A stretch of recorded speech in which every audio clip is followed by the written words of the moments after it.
So Becca, just maybe starting off at the kind of foundation here, what are star performers? And I guess a kind of related question is, do we tend to see stars across kind of every organization, every type of industry?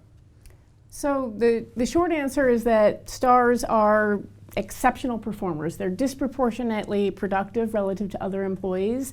They're really the best of your best employees. We've researched dating back to the 1920s, showing that the top 5% of chemists were responsible for 50% of the scientific publications in the field. So a clear sort of performance discrepancies that separate that sort of the cream of the crop from the rest of the employees or the scientists in the field. Since then, in more recent work, we've found that this sort of performance discrepancy, this existence of stars, is really robust across industries, across work settings. So we see stars in every field of science. Certainly, we're all familiar with stars in sports. We see stars in more traditional work settings as well. So we see stars, salespeople, stars in product development. So while I wouldn't say that every organization has a star, I think it's fair to say that we see evidence that stars exist somewhere in most industries.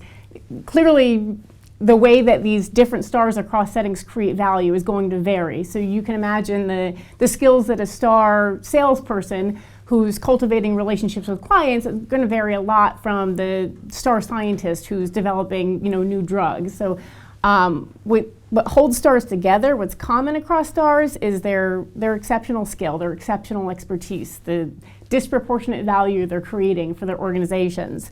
What often goes along with that is broad positive visibility, right? So they're performing really well and it attracts attention. So it attracts attention within their organization, but also within the industry.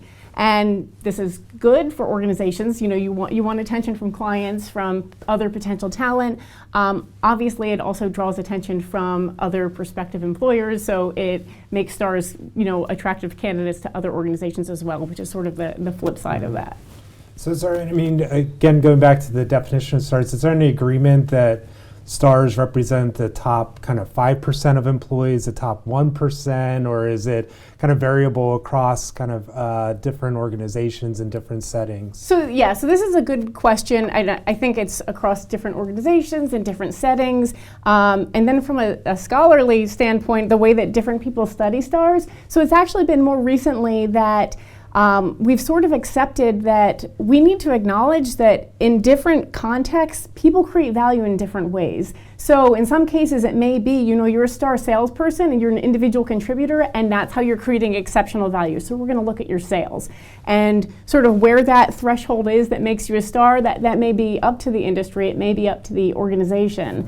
Mm-hmm. In other contexts that are more interdependent, we may need to think about team outcomes. We may need to think about sort of more complex metrics of performance that make it a little more difficult to say, okay, this is the exact cutoff, and this is the exact way we're gonna define stars. I think for organizations, what's practically useful is to think about who's creating extraordinary value.